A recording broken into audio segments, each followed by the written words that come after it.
let's talk about that voice inside your head. You know the one, that constant narrator. Today, we're going to pull back the curtain on the powerful brain network that runs this inner monologue, and we'll look at a really unique meditation technique that says it can do more than just quiet that voice. It claims it can shut it off entirely. I mean, seriously, have you ever felt like your mind just will not shut up?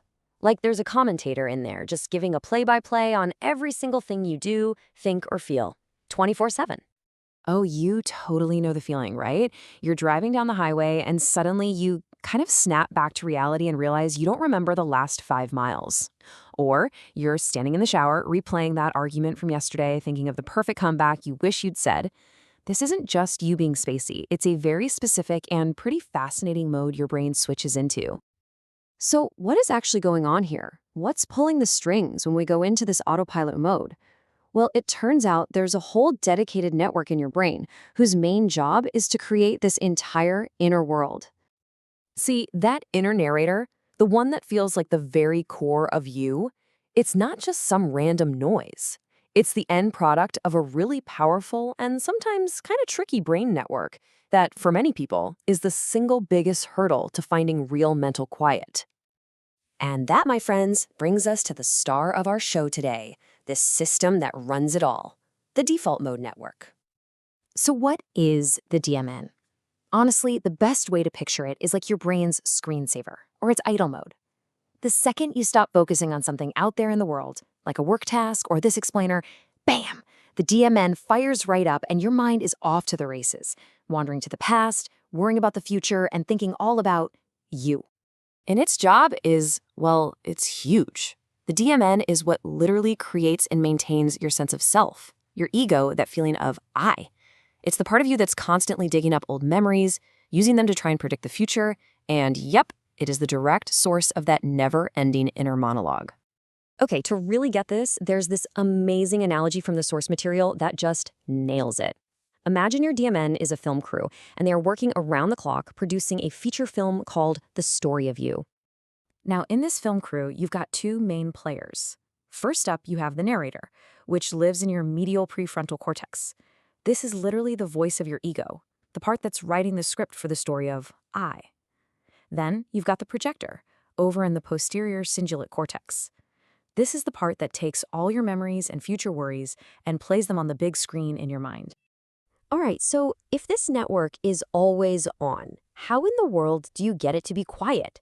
This is where things get really, really interesting, especially if you've ever tried meditating, because now we're going to talk about something the source material calls the meditation euphoria trap.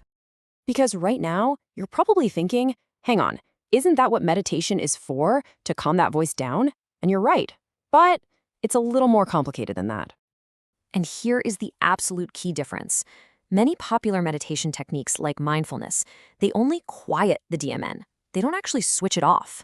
And this can lead to what's called the trap of euphoria, where you feel really good and calm, you feel like you're making progress, but you're still basically sitting in the mind's movie theater, just watching a much quieter movie. Let's really put these two side by side, okay? On one hand, you have practices where the goal is to watch your thoughts.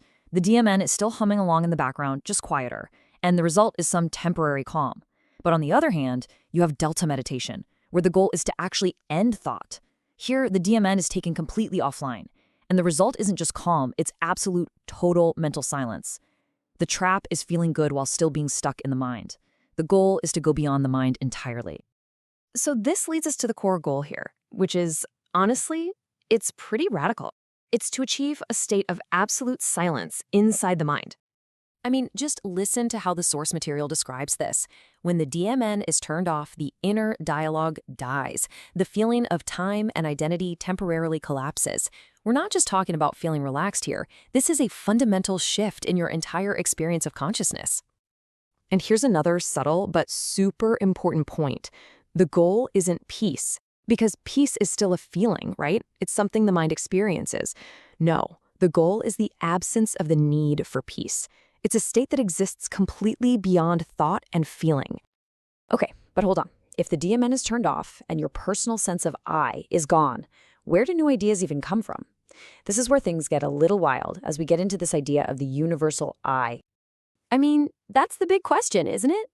If the storyteller is silent, and the projector is off, how can anything new, any kind of profound insight possibly show up? Where does it come from? And this is a real question that the practitioner himself, a man named Mr. Karen, actually posed to a neuroscientist. He basically said, look, these new techniques that I teach, did they come from me, from my physical brain, or did they come from somewhere else, from what we call the universal eye? And the neuroscientist's answer? Wow. It completely flips the script. He said, the brain is a receiver, not the generator. Let that sink in for a second.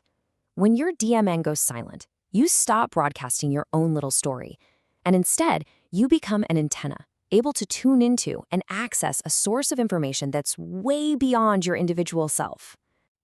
And that something bigger is what they call the universal I. It's defined as this absolute, borderless consciousness that isn't personal to you or me. You can kind of think of it like Carl Jung's idea of the collective unconscious. The brain, when it's finally silent, becomes the device that can pick up this much bigger signal. So when you boil this whole entire thing down, it comes to this simple but incredibly profound idea. The brain isn't the source of consciousness.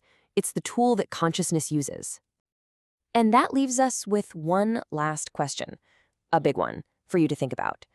Is your mind actually the generator of all your thoughts? Or is it just the radio, finally capable of tuning into a signal that's been broadcasting all along?